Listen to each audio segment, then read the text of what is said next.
Muchas gracias por acompañarnos hoy aquí. Y es un placer moderar la primera conferencia inaugural que corre a cargo del Dr. Sassot.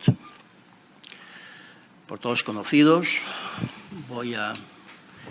médico especialista en psiquiatría y pediatría por la Universidad Autónoma de Barcelona, codirector y miembro fundador de Centre Psicopediàtric Guia.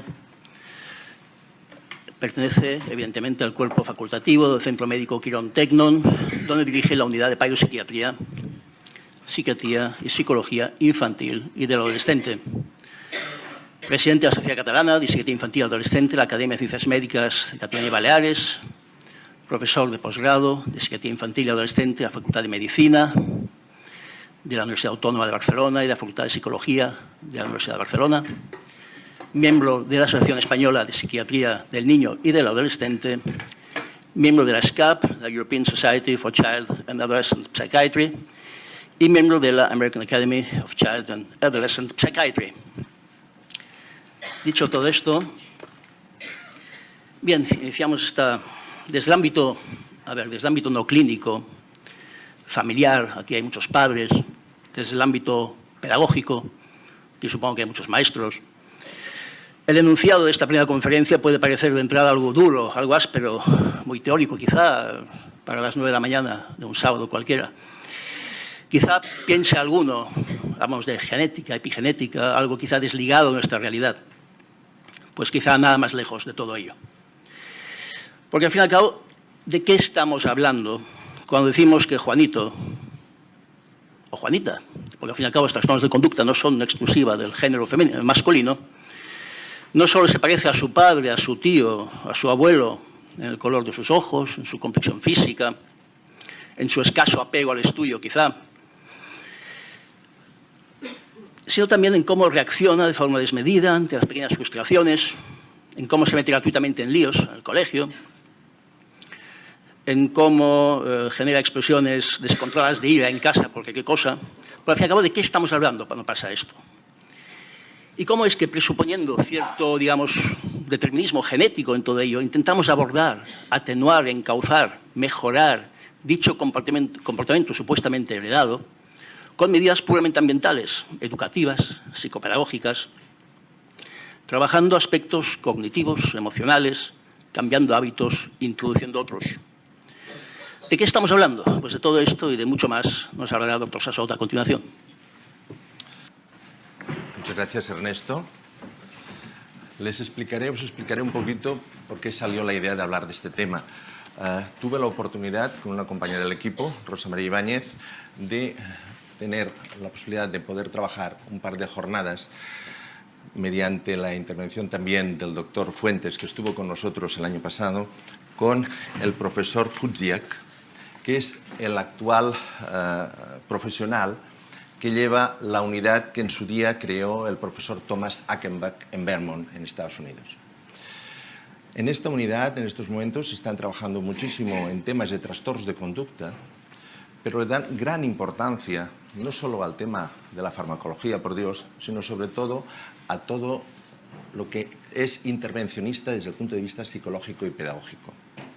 Allí tienen la suerte de estudiar genética a fondo, de estudiar neuroimagen a fondo, y un poco sacas la conclusión de que realmente cuando estamos haciendo una intervención de tipo psicológico, no solo nos limitamos a variar conductas, sino quizás estamos haciendo algo más que quizás desconocemos y de lo que ahora, esta mañana, un poquito vamos a intentar hablar. La epigenética sería un poquito la otra cara de la genética. Es aquella disciplina que se ocupa de investigar cómo los hijos pueden heredar y expresar rasgos provenientes de la educación y del entorno, de sus padres e incluso de sus antepasados, sin cambios en el ADN. Es decir, las instrucciones del código hereditario son las mismas, pero algo las puede silenciar si en que el propio ADN se llegue a alterar. A este nivel, el estilo de vida que todos tenemos desde la infancia y desde la adolescencia a través de la escuela, a través de los padres, la educación, la misma alimentación, son factores epigenéticos que afectan la expresión de nuestros genes. Quiere decir esto que las modificaciones epigenéticas pueden silenciar los genes. Puede abrir y silenciar como un botón que abrimos y cerramos, que ese gen actúe o no actúe, con lo cual podemos predisponer a enfermedades, podemos predisponer a trastornos. Todo esto nos interesa porque estamos hablando de trastornos de conducta, lo que con el DSM-5 hablamos de los trastornos perturbadores de conducta y de control del impulso por un lado, y también aspectos, lógicamente, de los niños con TDAH por sus dificultades en el control del impulso. Si hablamos de TDAH, sabemos que hay un trasfondo genético. Hoy, a nivel clínico, la investigación nos permite ya dar algunos pasos para tener más información genética de estos pequeños, siendo conscientes que muchas de estas cosas aún están en investigación. Pero tenemos ya información, podemos sacar información. Sabemos que el TDAH está modulado por la acción de genes con efecto moderado y su interacción con factores ambientales. Aquí tenéis un poquito qué genes son los que hoy en día están estudiados, están replicados, están valorados y se sabe ya un poquito qué acción tienen, sobre todo sobre los neurotransmisores a nivel de receptores y a nivel de transportadores, sobre todo de la dopamina. Esto simplemente es un flash, una diapositiva que algunos de vosotros ya la habréis visto, sobre el conocimiento actual en múltiples estudios de cómo el TDAH realmente tiene un trasfondo hereditario importante. Aquí, por ejemplo, tenéis en las curvas de los distintos colores distintas enfermedades con distintos coeficientes de heredabilidad. Fijaros la talla, todo el mundo es consciente de lo importante la herencia que es la talla, ¿no? Muy cerquita también está la esquizofrenia, pero si nos ponemos con el TDAH, que estamos muy cerca de estos niveles, quiere decir que de cada 5 familias que tú puedes visitar, probablemente en 4 hay antecedentes familiares directos de la misma problemática. Volvemos a lo anterior. Decíamos que el estilo de vida, como la educación y la alimentación, son factores epigenéticos que afectan la expresión de nuestros genes. Y estas modificaciones pueden silenciar ciertos genes y causar problemas. Lógicamente, en los primeros momentos de la vida, tras la concepción, es cuando el sistema nervioso es más lábil, es más frágil, está más abierto a infinidad más de posibilidades y, lógicamente, son los momentos en que esto quizás es más importante, pero lo seguirá siendo en toda esa etapa de maduración neurológica. La investigación, y aquí no me voy a extender hoy en día, nos habla de 3 aspectos conocidos, sobre todo la metilación del ADN, el imprinting y la modificación de las histonas, que son variables ahora no explicar, pero que sí no dejan de ser interesantes saber que están identificados, que se conocen y se sabe hasta qué punto a veces este entorno puede condicionar variables que a nivel bioquímico produzcan cambios.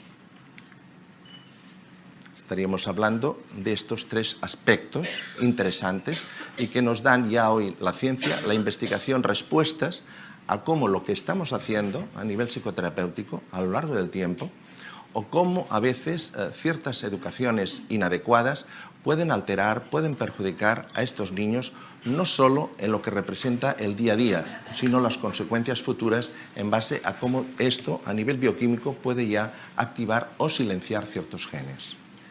Sí, Jordi, un inciso. Hemos aprendido mucho sobre genética, epigenética, la expresión fenotípica de dicho proceso de modulación, pero cambiamos de tercio. ¿De qué hablamos cuando Juanito, por ejemplo, envía 32 WhatsApps a su madre que está en la cola del cine, en tono crecientemente descalificador e insultante, porque quiere salir esta noche, cuando se había acordado hasta la fecha todo lo contrario? ¿Estamos hablando de un trastorno de comportamiento o de un trastorno de conducta? Interesante, porque al hablar de comportamiento y al hablar de conducta hablamos de aspectos distintos. El ejemplo nos puede ayudar, el ejemplo que Ernesto nos hacía ahora. El concepto de comportamiento a veces lo confundimos con el concepto de conducta. Si buscamos la raíz etimológica, la palabra comportamiento viene de implicar, la palabra conducta viene de guiar, conducir. ¿A qué me refiero? El comportamiento sería más aquel conjunto de manifestaciones controladas por el propio niño o el adolescente, mientras que la conducta serían aquellas manifestaciones que son más guiadas por una causa o bien interna o externa, pero más ajena al propio individuo. Cuando hablamos de comportamiento o cuando hablamos de problemas con el comportamiento, hablamos más de trastornos de tipo funcional, probablemente e inicialmente con un cariz mucho más benigno.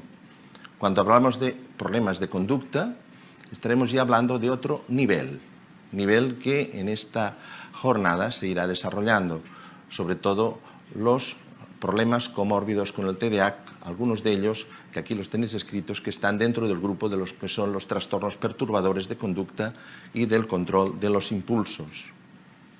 Recogemos el tema del comportamiento. Aquí no hablamos de psicopatología, hablamos del día a día de los padres, que es lo más frecuente. Pero a veces las cosas empiezan de lo sencillo y se complican, no lo olviden. Y para prevenir hay que ir al inicio muchas veces. Aquí comentábamos cuál es la mejor forma de complicarse la vida en la educación de nuestros hijos.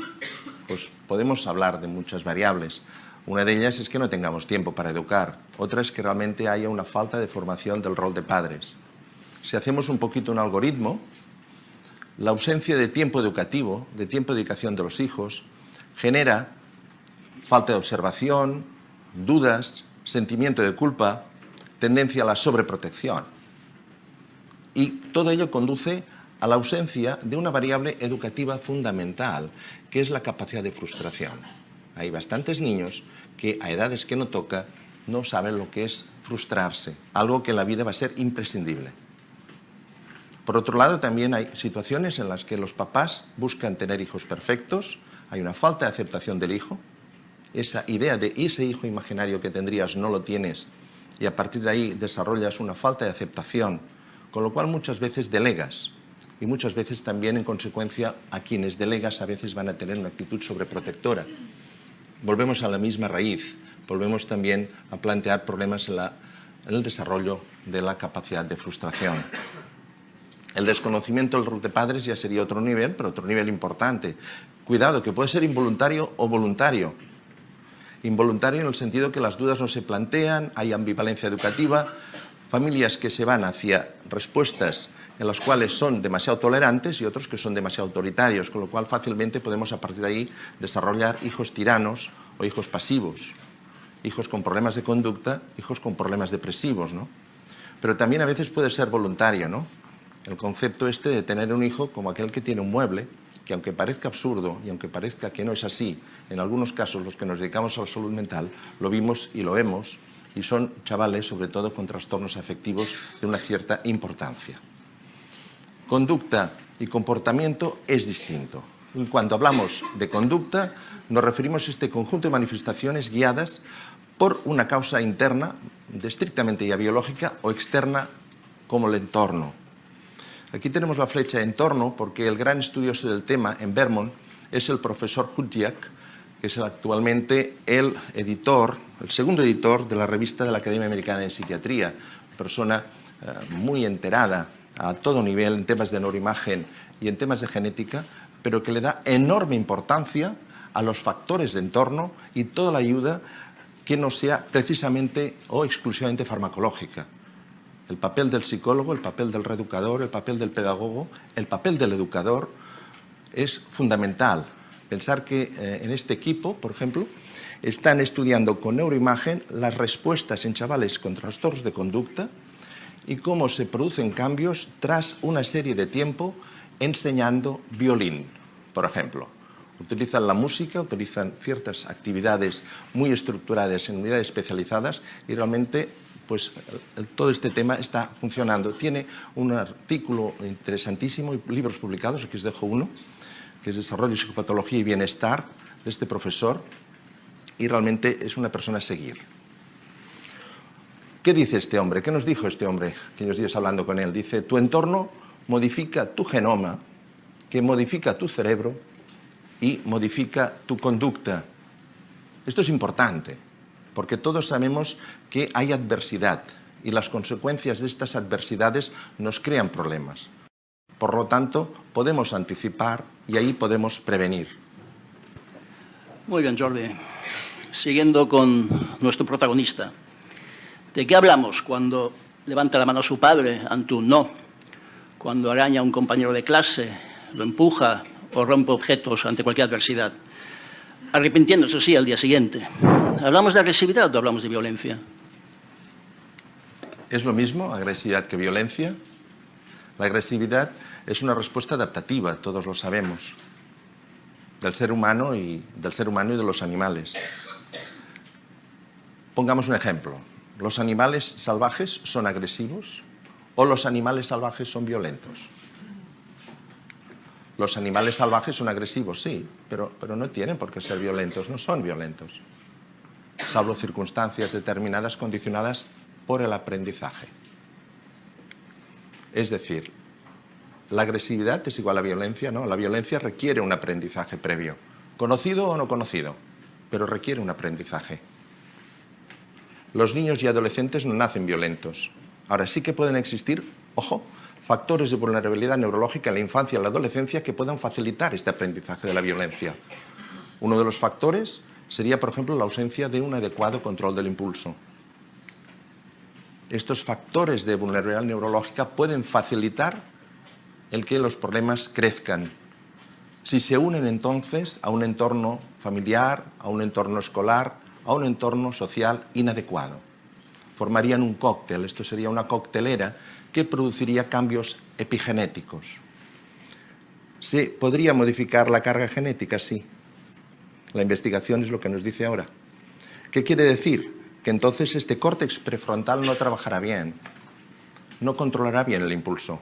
Una de las variables fundamentales en el TDAH y también en los trastornos de conducta es la disfunción en las funciones ejecutivas, que son aquellas habilidades para anticipar y establecer objetivos y autorregular actividades y llevarlas a término con eficiencia.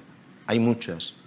Estas variables son las que a veces, cuando se hace un diagnóstico clínico a un niño, hay que identificar para saber un poco hacia qué o hacia dónde se puede dirigir. Los déficits de estas funciones ejecutivas afectan la capacidad del niño para responder de forma adaptativa. Una de ellas es la memoria de trabajo, que es la capacidad para mantener la información en la mente y utilizarla.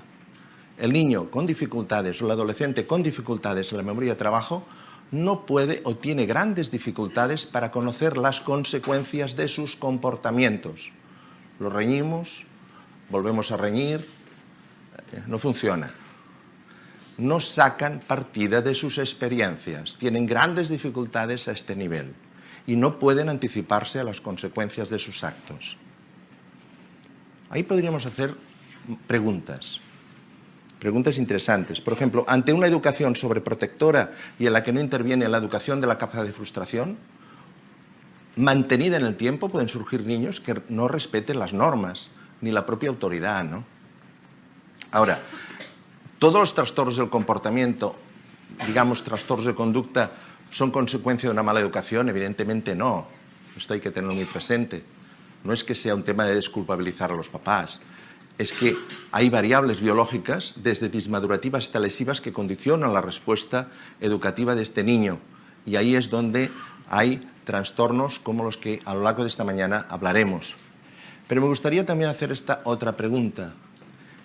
Un estilo de vida educativo erróneo, condicionado por un entorno familiar, escolar o social equivocado, muy disfuncional, ¿puede llegar a producir cambios genéticos si se mantiene en el tiempo? Al parecer, estos cambios, incluso hoy en día, se plantea que no solo afecten a ese individuo, sino a los descendientes de este individuo, de este niño, cuando ese niño tenga hijos. La investigación en estos momentos está siguiendo estas trazas, estos caminos, y parece que las respuestas nos van diciendo que sí. Entonces la pregunta, ardua pregunta, y que podría ser muy criticada por muchos compañeros, y ¿estamos quizás fabricando trastornos perturbadores de conducta y de control de los impulsos a partir de acciones educativas realmente totalmente inadecuadas y que recaen en personas que tienen ciertos factores neurológicos de vulnerabilidad que no están detectados? Probablemente sí. Pero también la investigación nos dice que hay factores de vulnerabilidad y hay factores de resiliencia. O sea, hay personas que son más vulnerables a estas cosas y otros que tienen factores biológicos incluso que no son conocidos, que ayudan y mucho, aunque pase el mismo proceso, no le ocurran las mismas consecuencias. Los vulnerables se irán hacia los problemas, los resilientes probablemente no. no se producirían estos cambios epigenéticos en ciertas personas a nivel de resiliencia. Motivos seguramente no están bien conocidos, pero seguramente los hay. El desarrollo epigenético, entonces, implica un enriquecimiento de la información genética a partir del ambiente, y esto es válido tanto para la salud como para los problemas, para la patología. Aquí tenéis una colita de cromosoma con un pequeño timbre o simplemente un botón que puede abrirse o cerrarse. El entorno será el que condicionará que se abre o se cierra. Este entorno podrá condicionar en ciertas personas que ese gen se silencie o no se silencie.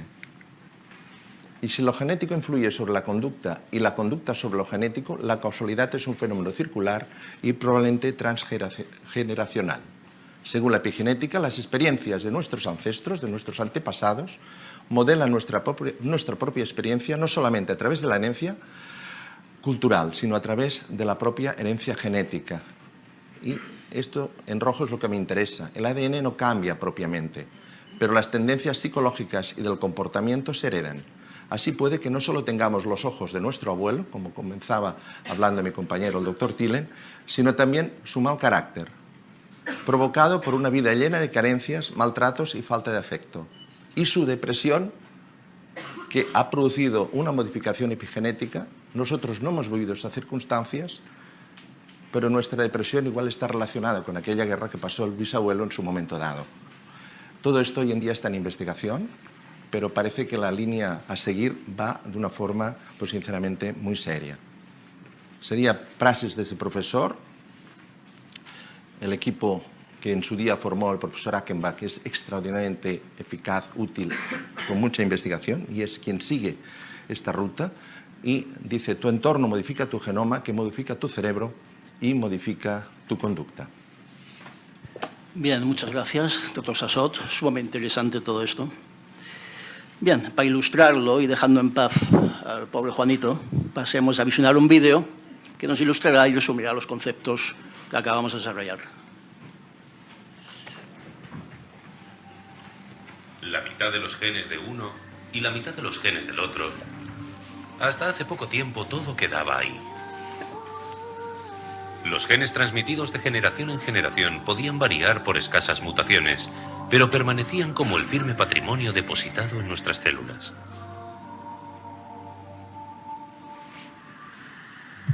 Sin embargo, cada vez abundan más pruebas de que nuestros abuelos nos dejaron algo más que unas secuencias de ADN. Nosotros somos más que nuestros genes. Nuestros genes, esa secuencia de ADN, es solo una parte de la explicación. Hay algo más allá de esa genética y es la epigenética, las modificaciones químicas que se añaden a ese ADN.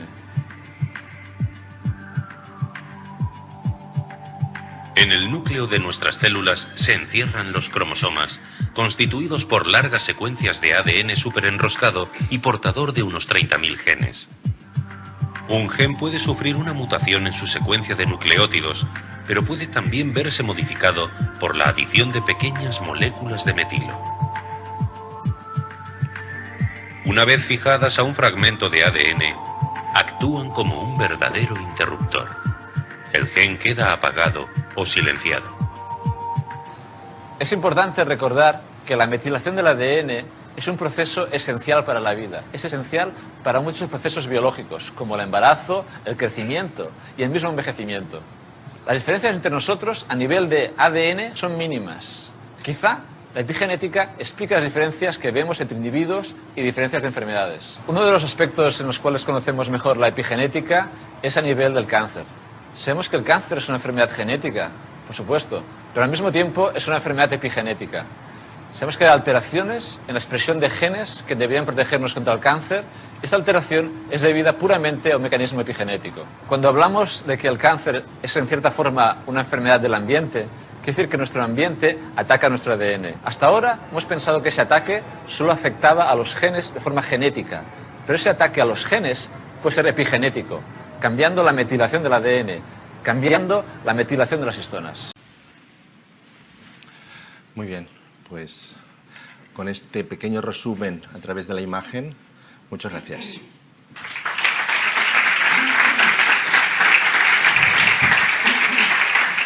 preguntas, si quieres. Sí. Pasamos al turno de preguntas. ¿Qué? Muy bien, muy bien. Enseguida pasamos las preguntas a los que están aquí en esta sala. Empezaremos con las preguntas del auditorio que está aquí al lado. Enseguida estoy con vosotros.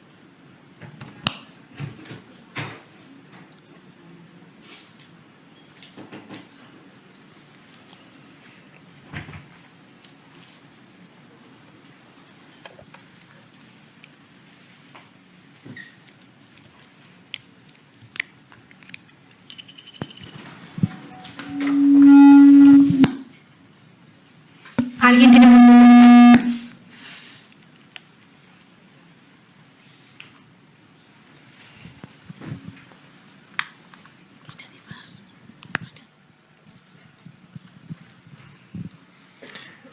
Sí, bueno, me ha resultado particularmente impactante esta nueva vía de investigación,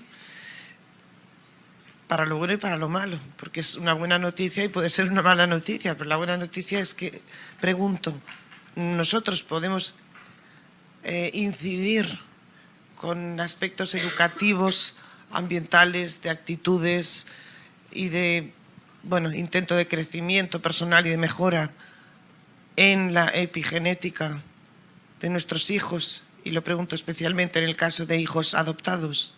Gracias. En este terreno la adopción estaría totalmente al margen. Yo creo que es el mundo que vive esa persona a partir de este momento, que si se condiciona adecuadamente, pues puede producir cambios. Y no solamente los cambios, que esto yo creo que es lo relevante, van a ser en favor de ese hijo, sino seguramente sin saberlo, igual no lo conocerás, pero también pueden ser en favor de ese nieto. Esto es lo que se piensa hoy.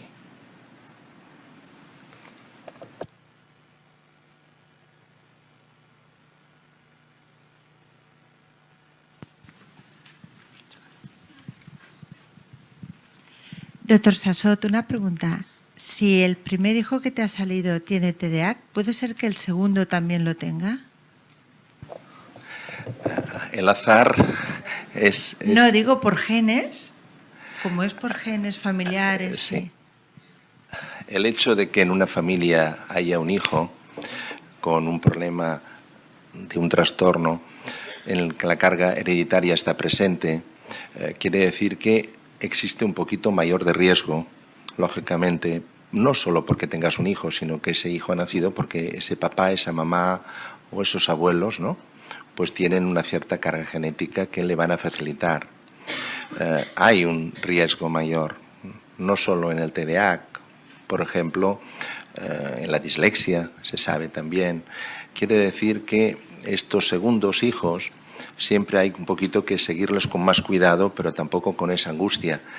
También hay que saber que, lógicamente, como esos papás que ya tienen un hijo mayor con un problema de TDAH han aprendido a reconducir temas, seguramente van a introducir cambios, casi diría, sin darse cuenta, en el día a día de este segundo hijo, que van a facilitar que estos síntomas, aunque haya un condicionante biológico, pues estén seguramente ya más controlados. Pero el riesgo es mayor.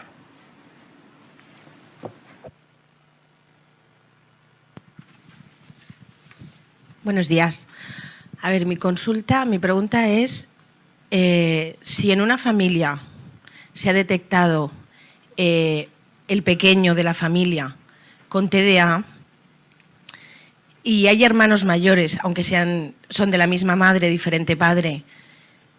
Claro, ante el desconocimiento, cuando ellos eran pequeños, son fracaso escolar, pueden ser muchas cosas, pero ahora que tenemos la información gracias a la pequeña, por ejemplo, de la familia, y te vas dando cuenta de que esos, más que adolescentes, ya son adultos, tienen problemas, realmente yo oigo hablar mucho de la infancia, de la adolescencia, pero ¿y esos adultos que a lo mejor tienen 25, 20 años, claro, genéticamente a lo mejor también están implicados con esto? realmente, o sea, ¿hay tratamiento para ellos? O sea, ¿va a funcionar? Claro, te enseñan cómo guiar a un niño pequeño, pero esos adultos... Li responc en català, i tant, no?, que diem aquí, i tant, seguro que sí. Lo importante es saber que aunque los conocimientos de muchos de estos trastornos han empezado en la infancia, cada vez hay más especialistas de adultos con un gran conocimiento de lo que es el TDAH adulto. Después tendrán la oportunidad de escuchar a uno de estos prestigiosos psiquiatras de nuestros equipos aquí en Tecno, que es el doctor Fora, que es un amplio conocedor de los problemas del TDAH en el adulto. Y estas personas realmente reconducidas, tratadas, los cambios que se van a encontrar son muy elevados. En la práctica clínica, por ejemplo, nosotros cuando se diagnostica un niño, nos encontramos con un alto porcentaje de papás que se dan cuenta de que quizás los síntomas de su hijo son síntomas que ellos tenían de pequeños, pero que quizás recondujeron. También hay otros que se dan cuenta que quizás no todo lo pudieron reconducir adecuadamente y te hacen la demanda que usted plantea, decir, yo me puedo tratar, usted me lo puede tratar. Nosotros siempre le decimos, nosotros trabajamos con niños, trabajamos con adolescentes, que potser sí que en sabem d'adults, pero no es nuestro... Yo creo que es importante ser consciente, un profesional, de sus limitaciones, y yo creo que lo hago muy bien en niños y adolescentes, pero los papás los envío todos a que me los vean, en este caso, en esta unidad, compañeros de psiquiatría de adultos, ¿no? Pero realmente la salida que le pueden dar es excelente.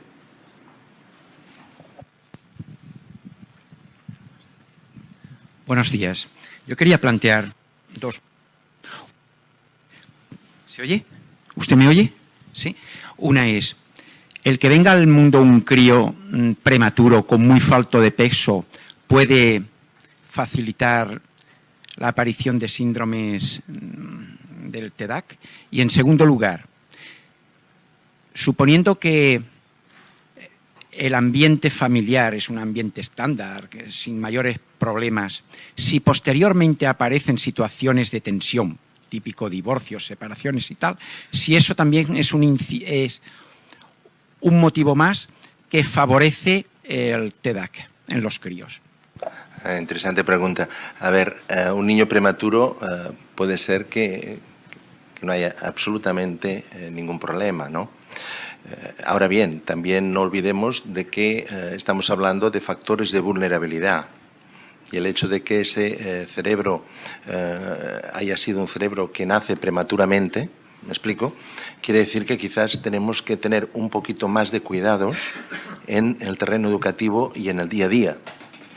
Claro, si te juntas ya factores de riesgo, que es lo que aquí no he hablado, porque lo hablarán otros compañeros, como puede ser el hecho de nacer prematuro, no quiere decir que tengas un problema, por Dios, no. Es un factor de riesgo, quiere decir que quizás tienes que tener un poco más de cuidados con este entorno. Pero si a ese niño prematuro tiene un entorno que no le favorece, y no le favorece para nada, y es un entorno que genera problemas con continuidad, porque a veces los problemas no es el hecho del problema, sino que ese problema se mantenga en el tiempo. Esto pasa con el estrés agudo no produce problemas, incluso puede ser útil. El problema es cuando se produce un estrés crónico, pues cuando un niño tiene una educación errónea, equivocada, de una forma crónica y mantenida en el tiempo, y ese niño es un niño prematuro, puede generar trastornos. El tipo de trastorno que genere va a depender de cada individuo, no precisamente un problema de TDA, por Dios. Es decir, pueden haber otros problemas que aparezcan y que no tengan que ver. Quizás pone en marcha un cuadro depresivo y no tiene nada que ver. Yo creo que en estos momentos estamos muy al inicio de todos estos conocimientos y tenemos que ser muy prudentes en su utilización. Seguramente con el tiempo se identificarán muy bien estos factores de vulnerabilidad y de resiliencia y podremos dar respuestas a preguntas como lo que usted hace, pero evidentemente hay que tener presente que si hay factores de riesgo que se suman y se mantienen en el tiempo, la posibilidad de aparición de problemas es mucho mayor.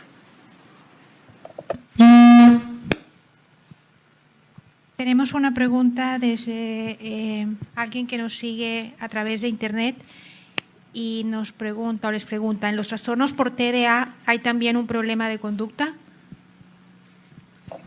los estudios actuales nos hablan de la comorbilidad, es decir, los problemas que se asocian al TDAH. Justamente esta jornada se dedica a esto y calculen que hay problemas de conducta alrededor de un 40% de estos pacientes. Es decir, en 4 de cada 10 es fácil que nos encontremos con problemas de conducta. Me refiero a problemas de conducta estructurados. En general, si un chico, una chica, un niño o niña tiene TDAH, hay una variable que es la que nos preocupa más, que no solo la hiperactividad. Quizás la hiperactividad nos molesta, pero nos preocupa menos. Molestar a los padres, molesta a los maestros, evidentemente tiene su importancia, pero la falta de control del impulso en aspectos de conducta genera problemas y la falta de maduración de lo que antes hablábamos de funciones ejecutivas es lo que produce problemas, que pueden ser de mayor o menor envergadura, pero en un 40% la investigación en estudios estadísticos nos dice que pueden haber otras complicaciones, como por ejemplo los problemas de conducta que tienen los niños negativistas y desafiantes que a lo largo de la jornada os explicarán.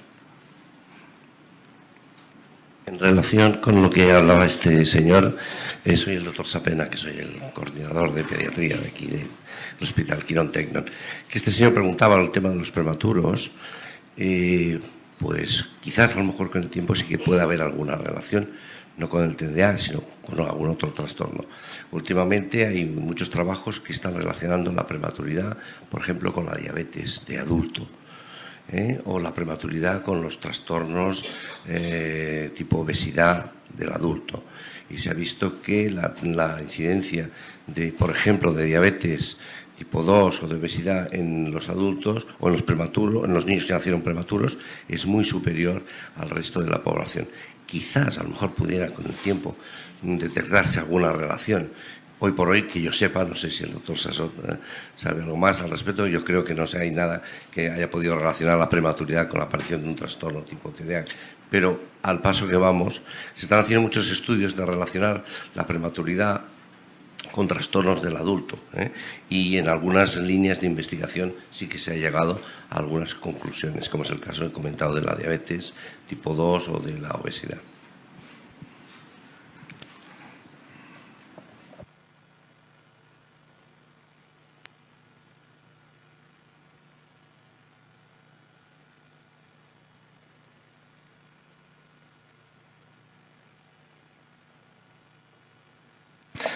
Ahí lo desconozco totalmente.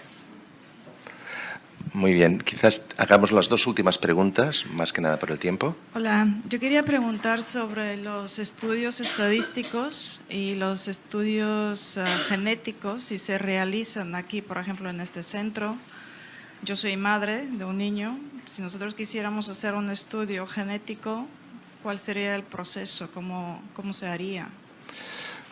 A ver, primera cosa que hay que tener muy clara es que no hay que pedir estudios genéticos a todo el mundo, sobre todo. Y hay que pedirlo en algún caso en que tú pues, necesites más información. Por ejemplo, recuerdo el caso de una adolescente adoptada con unos problemas de conducta que no gustan.